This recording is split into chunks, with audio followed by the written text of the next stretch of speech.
ചെങ്ങേമാരെ സ്മൂച്ചോ നമ്മുടെ കുനാഫ ബിസ്കോഫ് സ്മൂച്ചോ എന്നോട് പറഞ്ഞത്, ഞാൻ മേടിച്ചതല്ല, വീട്ടിലേക്ക് നമ്മൾ അനിയൻ കൊടുന്നതാണ്. അപ്പോൾ കഴിച്ച് നോക്കുമ്പോൾ കുനാഫയുടെയും മറ്റേ ഐസ്ക്രീമും ചോക്ലേറ്റും ഇങ്ങനെ കിട്ടിയത് വലിയ മധുരമൊക്കെ ഫീൽ ചെയ്തില്ല. പക്ഷേ ലാസ്റ്റ് ആയപ്പോൾ അടിയിൽ നിന്ന് നല്ല മധുരം കിട്ടി. ഈ കുനാഫയുടെ ക്രഞ്ചിനെസ്സും ഐസ്ക്രീമും വരുമ്പോൾ നല്ലൊരു രസമുണ്ട്. അപ്പോൾ 250 രൂപയാണ്. ഇത്രയും നല്ല ക്വാണ്ടിറ്റി ഉണ്ടായിരുന്നുണ്ട്, ഹെവി ക്വാണ്ടിറ്റി ഉണ്ടായിരുന്നു. 250 രൂപയാണ്. ചോക്ലേറ്റ് ലവേഴ്സിനും കുനാഫ ലവേഴ്സിനൊക്കെ പറ്റിയ സാധനമാണ്. ചങ്ങനകുളത്താണ് ഇതൊരു സ്മൂച്ചോ പറഞ്ഞിട്ട് ഇപ്പോൾ ട്രെൻഡിങ് ഷോപ്പാണ്. ഒരു ഫുള്ള് സ്വീറ്റ്സിനും അങ്ങനത്തെ ഒക്കെ ആയിട്ടുള്ളൊരു ഷോപ്പാണ്.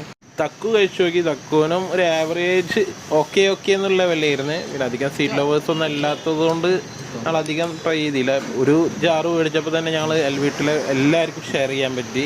5-6 ആളുണ്ടായിരുന്നു, എല്ലാവർക്കും ഷെയർ ചെയ്യാൻ പറ്റി. അപ്പോൾ ഒരാളായിട്ട് ഇത് മേടിക്കുമ്പോൾ അത്ര വർത്താവൂല, എല്ലാവർക്കും കൂടി ഷെയർ ചെയ്യാൻ വേണ്ടിയിട്ട് മേടിക്കുക.